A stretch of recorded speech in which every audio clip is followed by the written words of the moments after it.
Action. All right, ready? Yep. Okay. Mm-hmm. We are rolling. I'm Kika. I am Iconic Sum. I am Jack. I'm Vienna. My real name is Daniel. My name is Delta. We should make a game. The words that started it all. The words that went on to control the next 2.5 years of my life. This is the story of how a group of young people came together to create a full-scale indie game, built a team spanning multiple countries, and became part of something strange.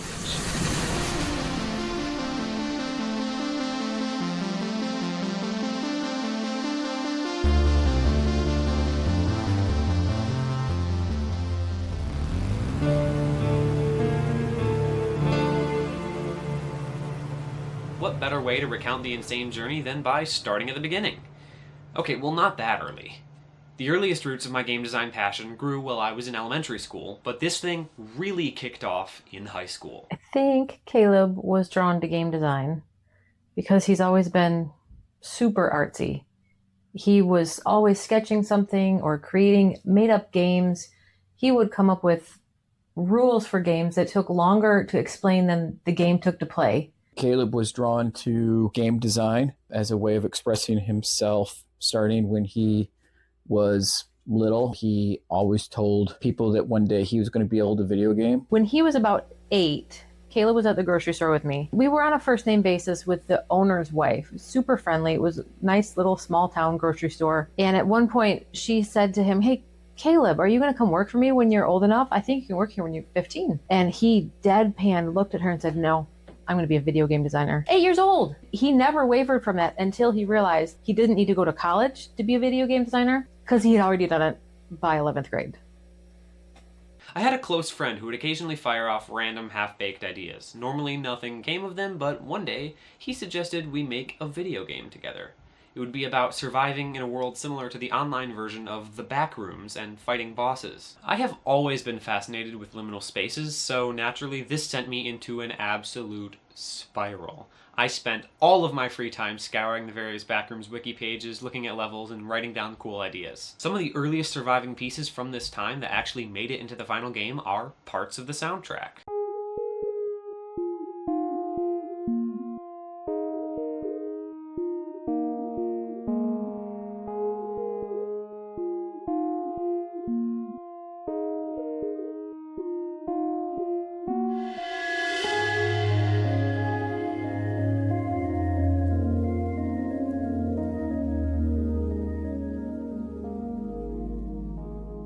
It was also around this time that I started taking an after-school game design class. When he was in his freshman year, he had the opportunity to go to video game design. There, I learned how to use Unity and code in C#, as well as some other skills like Photoshop and Blender. These factors built up over time, and I had a growing stock of pent-up inspiration.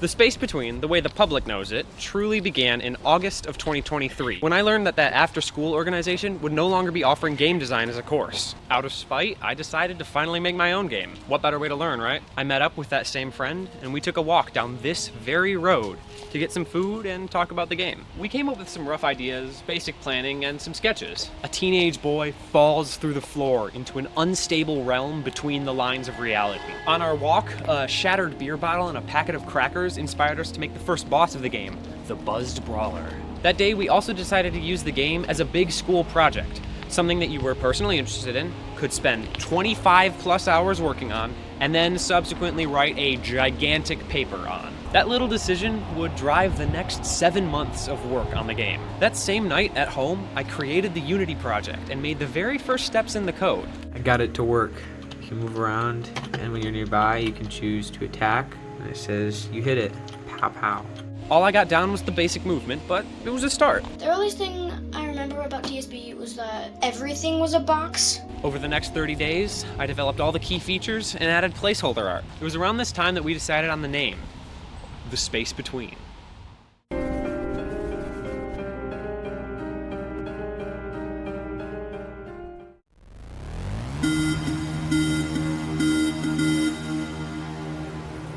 After 3 full months of development, it was starting to become clear to me that the friend I had started making the game with had a different vision for the project, and he gradually stopped working on it and sharing ideas. It wasn't anything negative, and there were no hard feelings, so I just understood it as my sign to take my idea and run with it. A game like this couldn't be developed alone, though. With my only dev partner out of the picture, it was time to build a team. From the very beginning, I loosely understood the idea of task management and resource division among teams.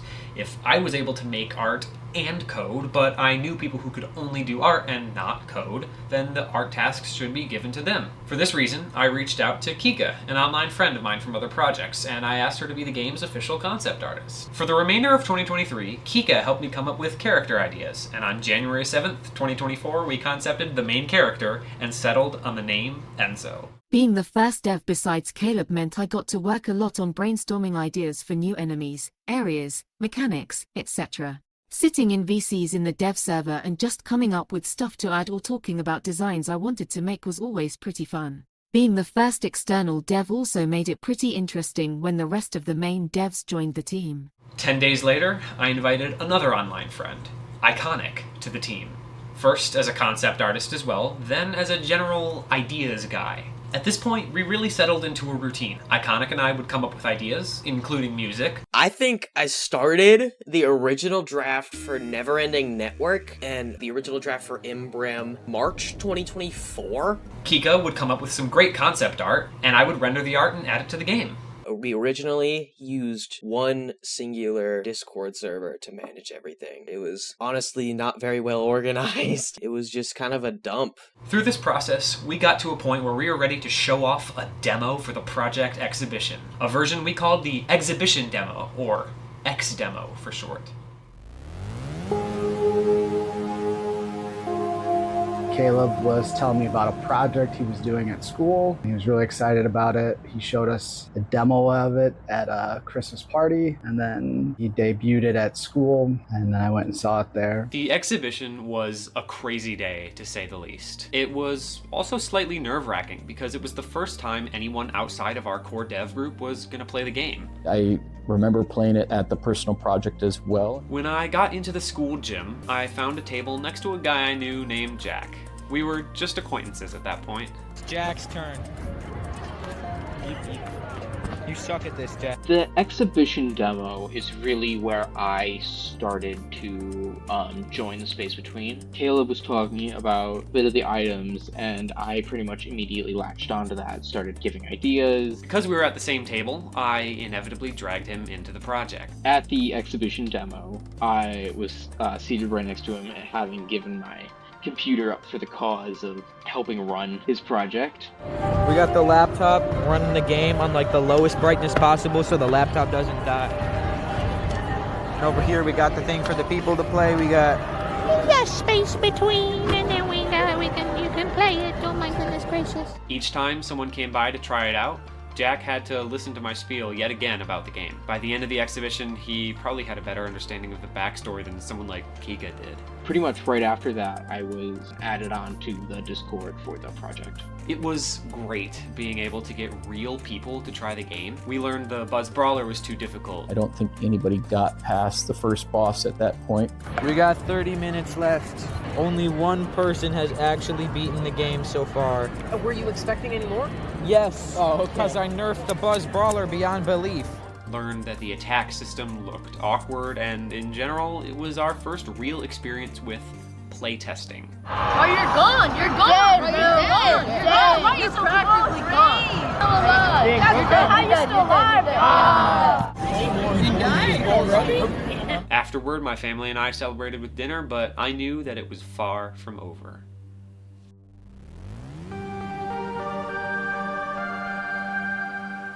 After the xDemo, we were free to work on whatever features we wanted. We had a lot of high hopes. We wanted to do this and this and this and this, and especially this. With no end goal in mind, other than the final release, I chose to start making progress on the inventory system, because Jack had been hard at work. Originally, I was brought on to concept a lot of the items in the game, and I've done the concepting and numbers for most of them. Getting the system of picking up items to work in the first place, though, was certainly an interesting time. For about a week, I was staying with my cousin, who who had to work from about 7 in the morning to noon at his family's coffee shop. I had my laptop, and I didn't have anything better to do, so I took the opportunity to work on TSP. I spent about 5 hours over 4 days, 20 hours total, solving endless inventory bugs. It was pretty stressful, actually. It was the first time I really got the hopeless, burnt-out feeling that would become all too common over the next year and a half. At this point, we realized yet again that our team was just a bit too small to accomplish everything we wanted to in the time that we had. There's a lot of things left over in our first dump server that didn't get eternalized into release. For some reason, we wanted to release the game by December 2025 at the latest,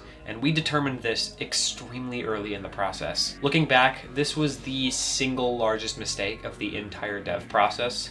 I'll explain how later. The point is, I knew we needed some more hands working on the game. I asked another acquaintance of mine to help with the game for managing content creation, and someone he knew caught wind of it and asked to help as well. This is the story of Vienna and Delta. We were in chemistry class. I was with Daniel, and Daniel had mentioned something about working on a video game. That piqued my interest because I've always wanted to be part of making a video game. I asked Daniel, is there any possibility I could join? And he said I'd have to take it up with Caleb. I remember speaking to him and asking to join, and he was like, we have quite a few people. Are there any special talents you have? I was like, I can do pretty good concept art. He was pretty hesitant at first. He needed a boss or something, so I concept the Geiglisk. The design has stayed pretty much the same since then.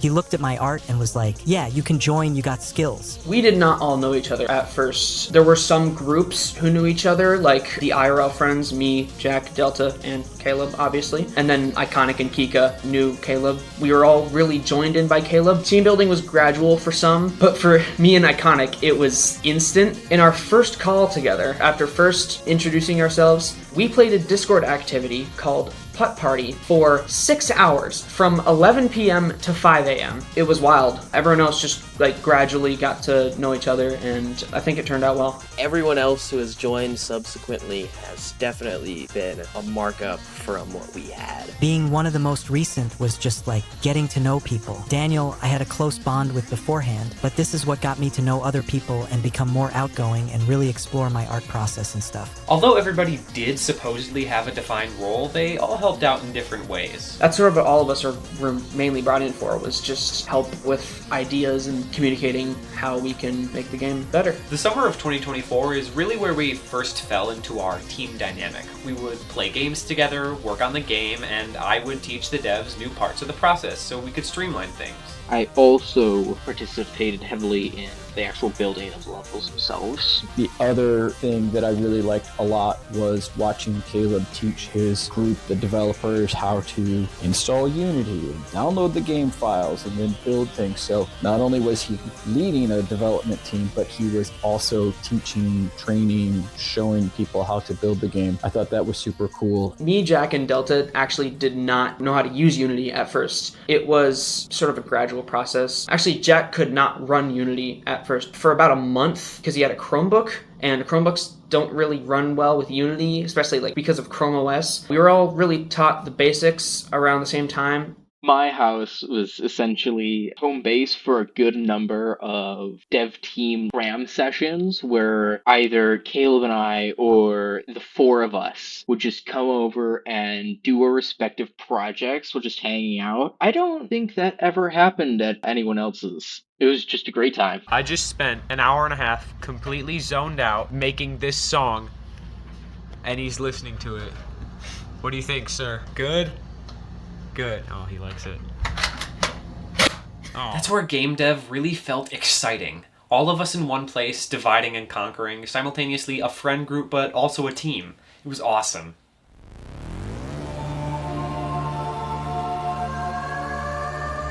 The following winter became a bit of a break for us. With the cold setting in, motivation was running a bit low, but ideas were running rampant.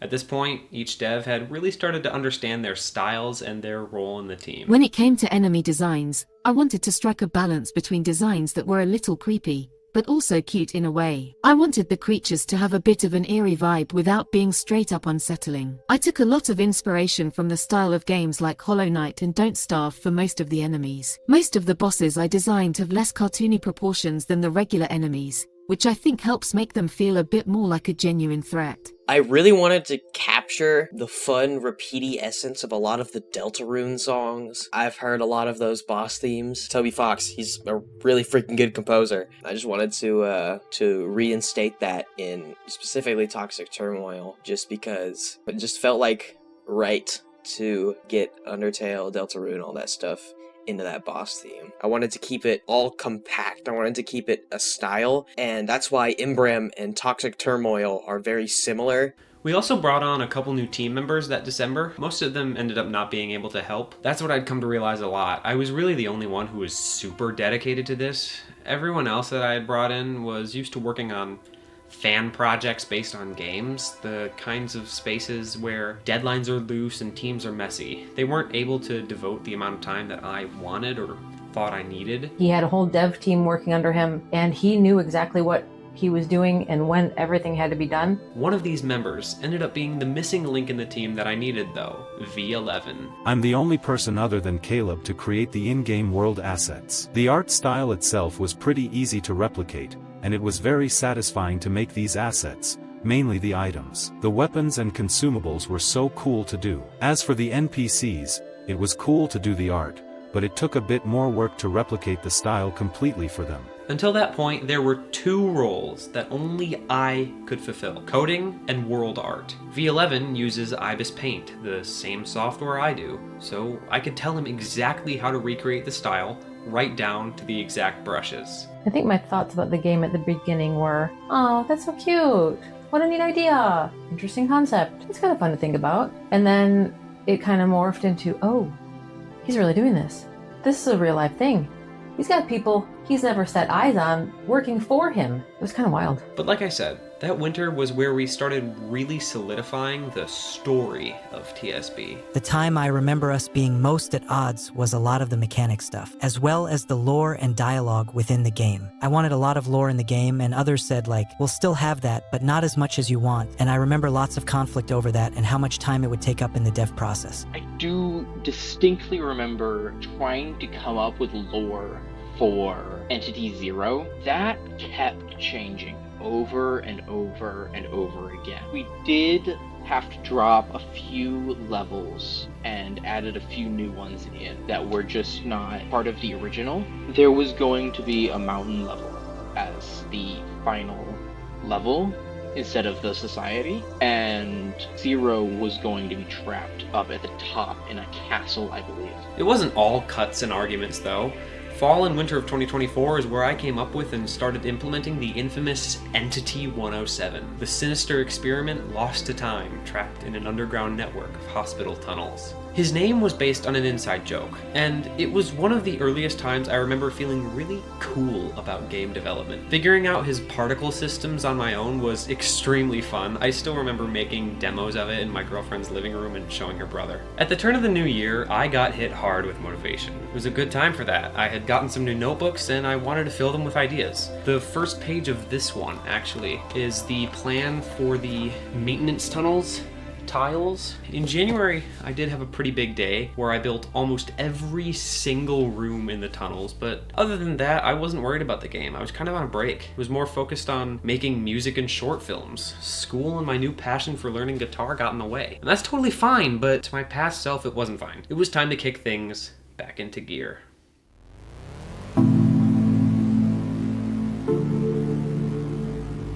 I decided it was time to lock in.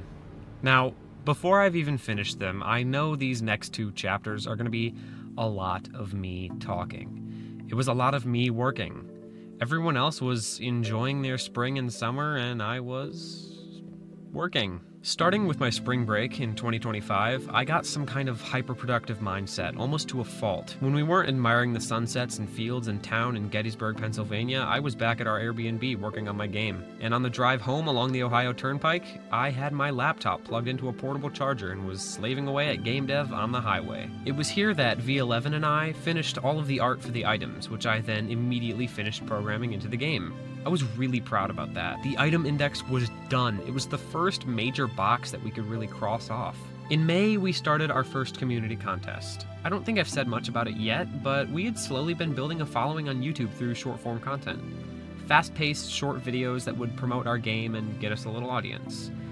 We started up our NPC contest. It brought so many new faces to the Discord, faces that have since become some of our most dedicated supporters. This was another moment that really felt fun, that kept me going. We were able to add 5 whole NPCs based on fan designs, and it was great to feel like we were working together with people who really understood our vision. Each of the 5 characters built on the lore a little. They all gave perspective as to how different kinds of people would react in a place as weird as the space between. I think this is when I started bringing my home laptop to school. I had a small personal Chromebook that I'd work on for class, and that's what I did all my art on, so in any pocket of free time I got at school, I was drawing up assets for TSB. One time, I brought my big home laptop to edit a short film for an upcoming film assignment, and that kind of gave me an awakening, that I could just bring this thing.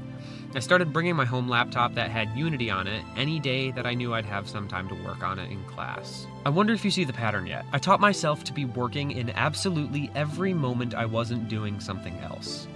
I did let other things take precedence, don't worry, but as soon as my required things were done, I was back to working on this like I was tending to a newborn baby. Now, what happens if you take that mindset somewhere with a ton of free time? Somewhere like summer.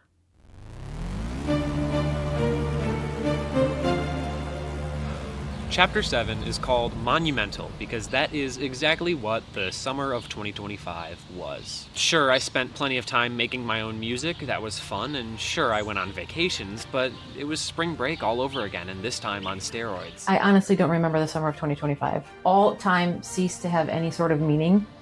It went from, I'm doing this as a 10th grade project, to, I haven't seen Caleb until December 2025. It was like the lost season. On those vacations, I would spend time with people, do the activities we had planned for the day, and then use my downtime to sit on couches or sit at desks, once again chipping away at the game. Our trip up north for a festival, I specifically remember. This is where I got a lot of things done for boss fights. I listened to a lot of music and coded a ton of things. And don't get me wrong, it wasn't like depressing. I don't want to convey that. At the time, I wasn't dragging my feet along feeling hopeless about the game. I had a flame, one that gave me a passion that was almost scary to watch in retrospect. Sometimes it did take a toll on my health though. When I wasn't on vacation, I would stay at home all day, working in my room. That's not entirely different from how things are at the time of writing the scripts, or the time of editing, but the problem in 2025 was that I would lose track of time so badly that I'd procrastinate lunch until 3:30 sometimes, which would then leave me less hungry for dinner. Of course, I didn't realize that at the time, so I kept plugging away. I did some math and figured out something that would motivate me for the rest of the dev process.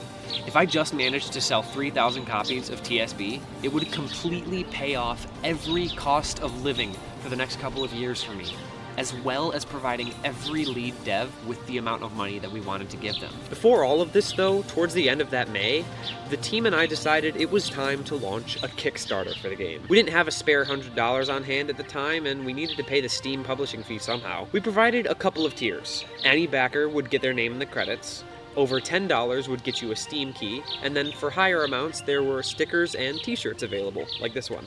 There was a weird thing about setting up the Kickstarter though.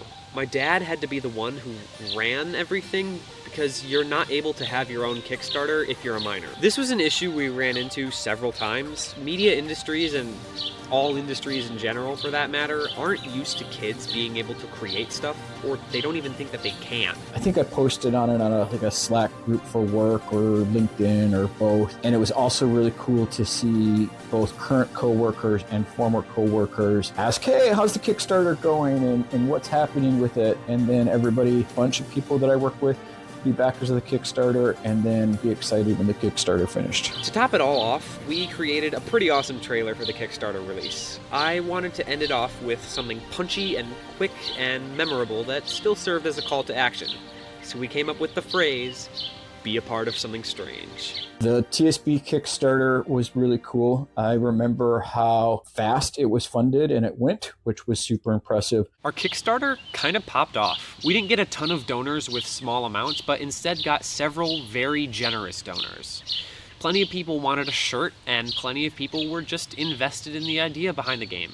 That's what really propelled me throughout the summer. The raw hype from people actually spending money on a passion project of mine was unreal. By the end of the summer, the Kickstarter had concluded, and every boss and enemy except the final one had been added. A new era was beginning once again.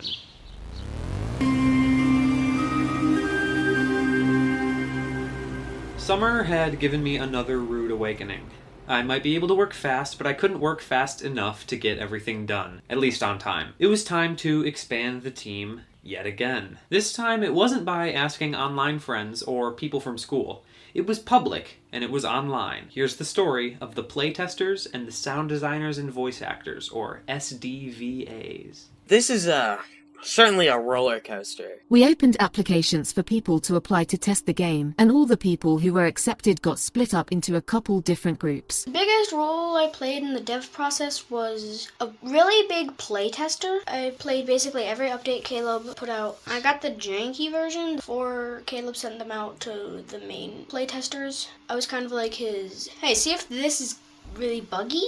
Heading the least active playtester group as head of gameplay, it is strange. However, really you get what you get with stuff like this. It's not a paid position or anything. We were just asking random people to do it, honestly. I don't really fault them for not being able to or just not doing it. There's a lot of stuff going on with a lot of people. My group wasn't very talkative, so I kinda thought the testing was very disorganized or not working. I think it all went well. We handed them a version of the game to play and mess around with, and asked them to simply report any bugs they found in the group chat, so me or Caleb could note them down and keep track of what needs doing. My group, in particular, was very active, and we got a ton of very useful bug finds and feedback from them. I would have liked a bit more communication. I didn't get any. I don't really, feel frustrated about it. We had a lot of people come in from the community to voice act. I'm so glad we have a community like that, just so that way we could get all the help. I found a video, and it was this group saying, hey, do you want to be a part of our indie video game, right, as a sound designer or voice actor? And I was like, this is too good to be true, right? So I keep watching the video, and it's saying, go join our Discord, send an application, and we'll see if you can get in. So I did that very night. I just joined the Discord server and sent in an application to be a sound designer and voice actor. Originally, they said that I wasn't exactly what they were looking for, but they would call me back if they needed extra help. So then about a few weeks later, I got a message from the game's owner, Caleb Jesse, and he said, hey, we still are looking for a little bit of help. Would you be willing to do this? So I immediately said yes, right? Because I was excited. I was head over heels, I want to do this. There was a link to a Google Doc with every enemy, NPC, sound effect, ambience, everything that needed to be made was in there. And then we would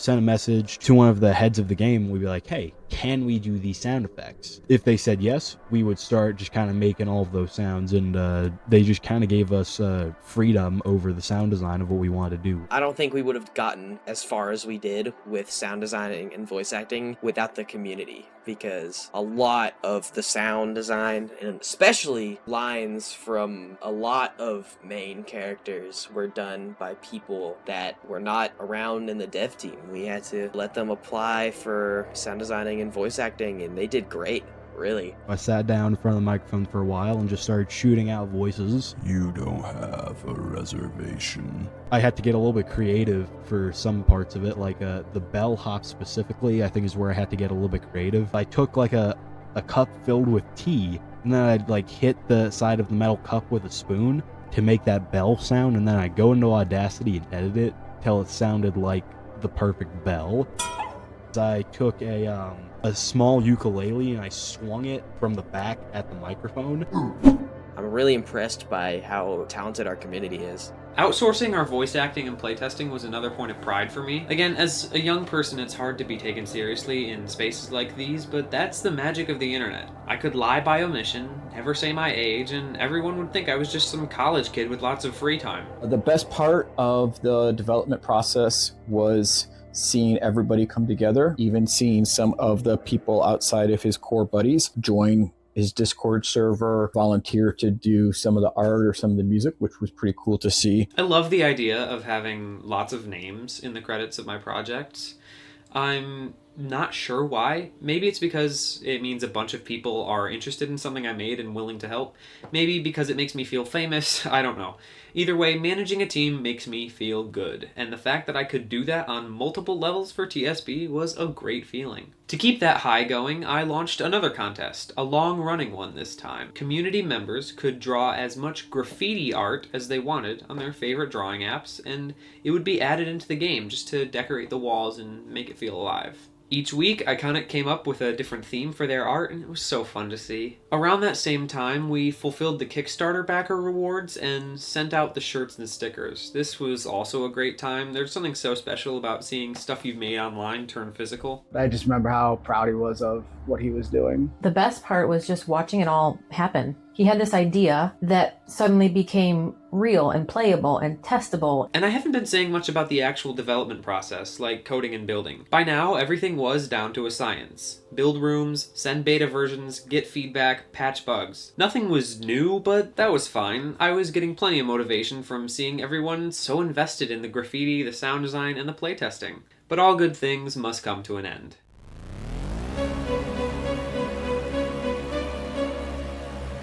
These next two chapters only span 1 month each. Like before, you'll see why. By the time November rolled around, everyone else's interest was fading. Only 5 to 10 playtesters were still responding to the lead devs out of the 26 that we had brought on the team. Only one super dedicated server member was participating in the graffiti, and the SDVAs were only focused on the fun voice acting and not the tedious but necessary sound effects. Last 2 months of development, from what I can understand, that's when the majority of the work got done. Had like all the smaller sound effects that would kind of get lost in the cracks, you know, something like the save point sound effect, the bestiary, the map. That's kind of when all those got done. You also had like all the voices for stuff like the Doorman, Neptiden, the Watcher of the Forest, you know, Buzzed Brawler. I think that's kind of when we recorded all of their voice lines, you know? The Enzo voice lines, all of them scattered across the game, took me an hour. I'm surprised it was easy to manage. It's a lot of work and a lot of weight on your back. A lot of stress, really, just to be able to internalize the character. It was really fun to voice Null, the main antagonist of the space between video games. Just like, it's voicing a supervillain. It's fun, it's really cool, and I'm really glad I got to bring my deeper, more menacing range to this game and got to use my talents to hopefully make it as good as humanly possible, with Null at least. I remember doing the final boss. It was my concept, and that's what I'm most proud of, although there were many iterations that it took to get there that I'm not proud of. How it turned out in the end, I was really happy with. I procrastinated Entity Null, the final boss of TSB, for a long time. I think it was because I wanted so badly to get everything right about him that I was afraid to mess up. I mean, this was a character whose lore we had been building for nearly 2 years at that point. There was also just a ton of stuff to do for his boss fight. It wasn't exactly a tantalizing notion to think, remember how you just spent the entire summer coding 15 bosses and 15 entities? Now make one more, except this time it'll take the same amount of time as all the others combined. But as usual, I got to work anyway. Null was a really difficult fight.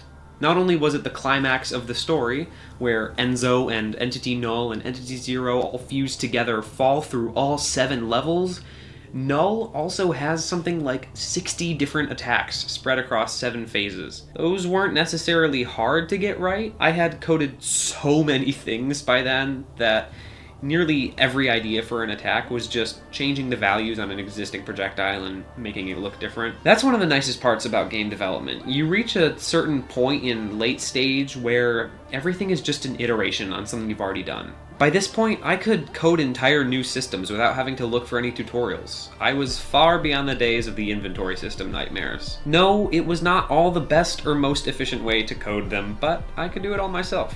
Pretty proud of that. I think the tricky part was getting it to behave the way he had pictured in his head and working out the bugs and such that made it playable to other people.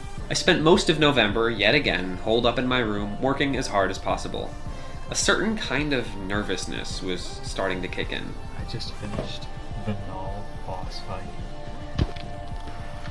It is done. I still have to check it for any holes, like any errors in the code, because I'm sure that I didn't code something right, but look at it. 1, 2, 3, 4, 5, 6, 7, and all of the attacks are done. There's 32 different attacks. I finished them today, and I coded in all the DCM soldiers helping, all the allies. I did it! It was nothing like December, though.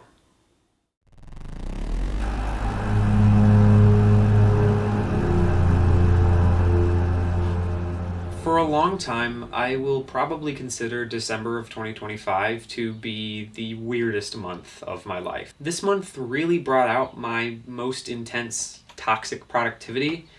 I never really said it to their faces, but everyone's lack of motivation and dedication to the project kind of ticked me off. I know I was in the wrong here, but my deadlines were coming fast, and the entire dev team could feel it. I primarily did the cutscene art and concept art. Having so much of the art style on my shoulders was pretty stressful.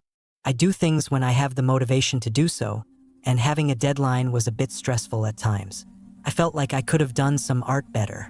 I had done it so quickly because I needed to get it done before the deadline. December rewrote my brain chemistry, I swear. I deleted the need for motivation. Work was not an option, it was the default. The whole team was really on a rhythm now, though. I would add some last touches, ship it out to the final beta testers who we selected from our original 8 testing groups.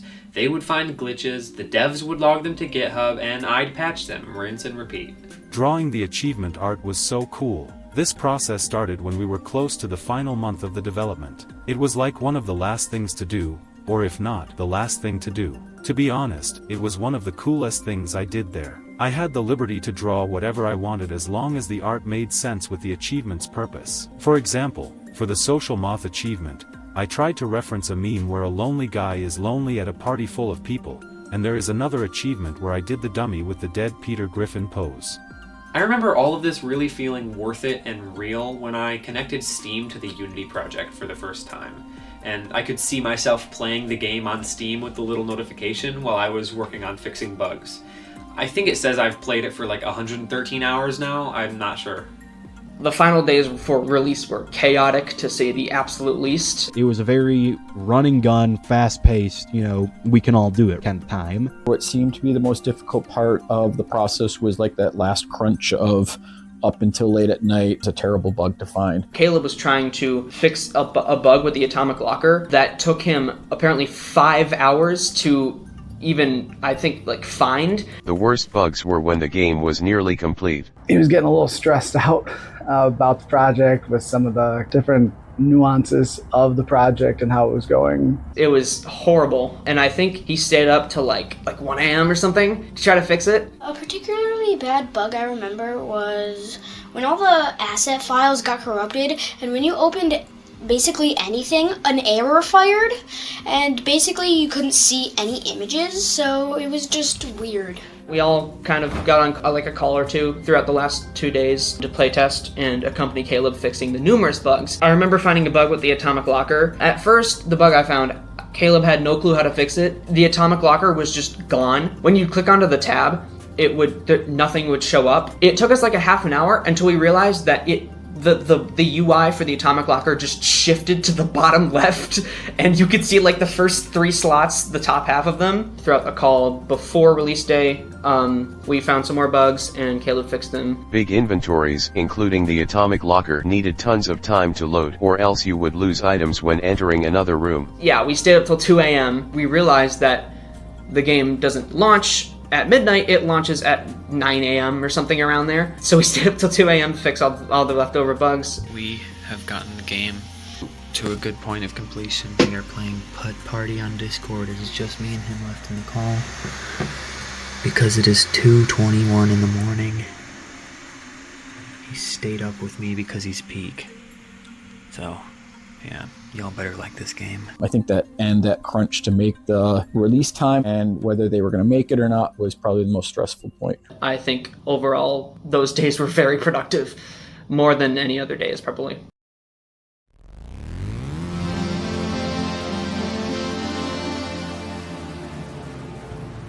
It was here. It was finally time. The night before the 22nd, I hardly slept at all. I was both extremely excited and also terrifyingly nervous. I woke up at 7:30 in the morning and just sat around waiting. Our little community Discord server was so hyped. The lead devs all got on a call and we just waited for it to go public. At 9 a.m. EST on December 22nd, 2025, the world met the space between. The whole server started playing it. Everyone was talking about their favorite parts, the cool things they found, and the stuff that was challenging for them. I was able to see copies get purchased in almost real time. It was a surreal feeling. Look! Look! Of course, we couldn't find all the bugs before release, and so I immediately logged 5 more and patched them on release day. Our first update to the game was 2 hours after it released. But then, it was time for the celebration. The Wendy's story. Okay. Oh boy. So the IRL group of friends, me, Caleb, Jack, and Delta, we're going to meet on release day to sort of celebrate more than a year of combined hard work and dedication. We were going to play the game, do trivia, and just hang out. We were also planning to meet at a Wendy's so we could have lunch before we go to Caleb's house. And we were planning to go to the Wendy's near his house, but I ended up going to a Wendy's like completely across town from his. It would have taken 30 minutes to get there and back, but Jack, for some reason, put in the directions wrong and sent them on a 20-minute detour that was completely irrelevant from the actual like getting me. So it was completely chaotic. That night, I went to dinner at Olive Garden with my family and my girlfriend to celebrate. It was such a rush of excitement. All of that effort leading to this one day. I had done it. We had done it.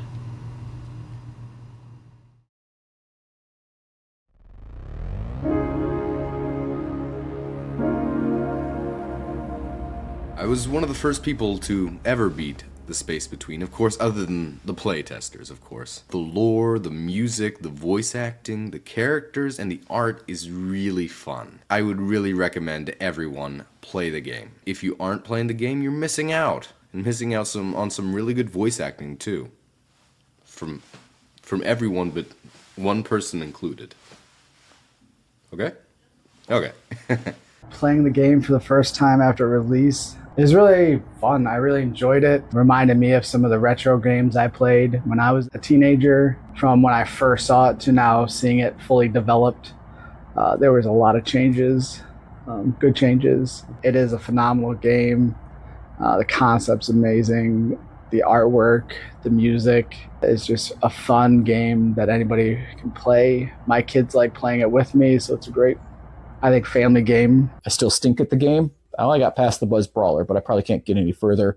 And all of my other boys like to laugh at me that I stink at the game. So, yay me. Everyone loved it, and we all took a well-deserved break. I kept slowly working on bug fixes and improvements, and the game is definitely in a much better place than it was on release day. Up until April of 2026, I was still publishing updates, but they became more and more spread out. I was losing the flame. After TSB released, I tried several things to push us into the eyes of the public. I made a really cool gameplay trailer that I'm quite proud of. You, child, have been chosen.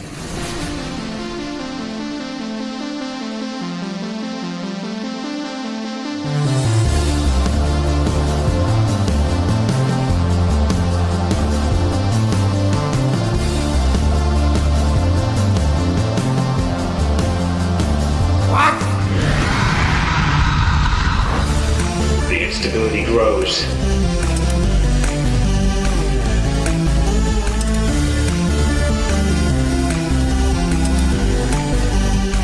Enzo, I've been expecting you.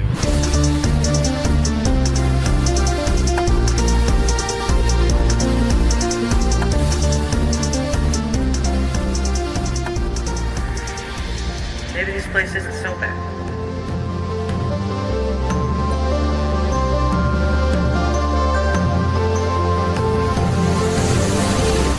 Vanquish the corruption, child. Save this world.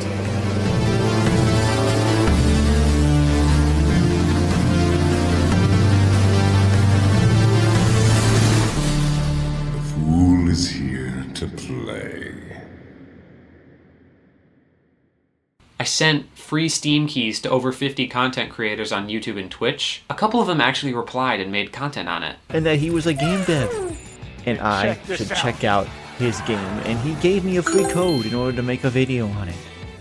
So yeah, here we are.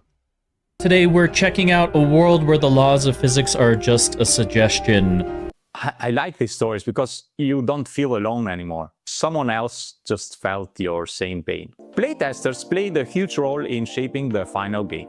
They found a massive number of bugs and gave valuable feedback on balance and fun. But a lot of them either ghosted me or played it and had some choice words about the gameplay. I've been doing content creation and stuff like that for years, so I know not to take hate mail and comments to heart, but it was really dragging me down. I had planned to make 50 engaging YouTube shorts and post them all. I called it Operation 50, with this documentary being the cherry on top at the end, but I just could not bring myself to make the same kind of engaging, fast-paced content that had worked the previous year. Every time I thought about putting in some work on TSB or trying to promote the game, I would get this weird sick feeling. It's the same feeling I get when I read my old journal entries from November and December. Why in the world did I set myself such a bad deadline? And then one of our most dedicated community members, also part of the SDVA team, a guy named Fork, popped into the chat and asked a question. I had to break it to him and to everyone. I didn't want to work on the game anymore. I had new projects that were starting to actually succeed. I had to get a job. I despise the term, but I had to get a real job. And I was met with overwhelming support. Things happen, and I know it sucks. And sometimes you just have to move on and hope the next project or task, or whatever your next goal, maybe turns out with a better outcome. That means so much, especially coming from you. Thank you. I know there was so much hype around TSB and I just wasn't able to deliver. TSB has been an amazing part of my life and it's the main reason I'm friends with the people I am now. I don't think I'd change the past at all if I could. It taught me a lot of valuable lessons and I got to meet amazing people along the way and learn all kinds of new skills. I'm not ever going to call it dead and killed forever. Despite everything else, ignoring every bug and so-so animation and janky line of code, we have a really solid and fascinating underlying story in my opinion, and I would really love to explore these characters further in the future, however that ends up happening. I just want to say thanks so much to literally every member of this server. Some of my best memories of the past 2 years have been made through this game. It has been a great time, man. From the shorts to the NPC contest to the days coming up to release, everything was a great time. You built such an amazing community off of your game before it even released. My only regret is that I didn't support you more. Good job, Caleb. You created a true work of art. You and the other devs made something special here. We really did. Not perfect, but special. Just for the super dedicated people, I have one final project relating to TSB that I would like to finish. I'm just gonna finish it up someday and give it to our couple dedicated fans. And you just watched it. I just really like being a part of this team. I think it's helped develop my skills, especially in music. I really enjoyed doing this, and I'm going to try to continue making video games since that's something I want to do on my own and get good at coding and stuff like that. It's inspired me. I really enjoyed it personally.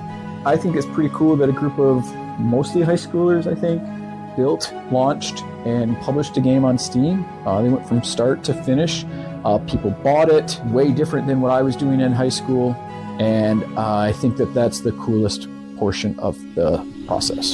I think society looks down on young people and their creativity, and they don't realize how advanced they are in some of these, especially like gaming and music, that they force them to wait to go to college and do all that stuff. But at 15, 16, 17, they have a lot of ambition and a lot of talent, and to give them spaces so that they can utilize that talent and just give them space to create. If Caleb never had a space like that, probably wouldn't have been able to create his game. You just gotta take a risk and try it, man. That's all I can say. So, no matter where you are in life, middle school, college, parenting, grandparenting, or high school just like we were, don't lose the spark to create. My aunt once told me, the time is gonna pass anyways, might as well be interesting with it. So, make the choices that will lead you down the interesting path. It might not be easy. It might not be fun the whole time. But one day you'll be able to look back on it and smile or laugh, and regret or miss that time. Or a little bit of both. It's never too late, and it's never too early. So get out there and Be a part of something strange.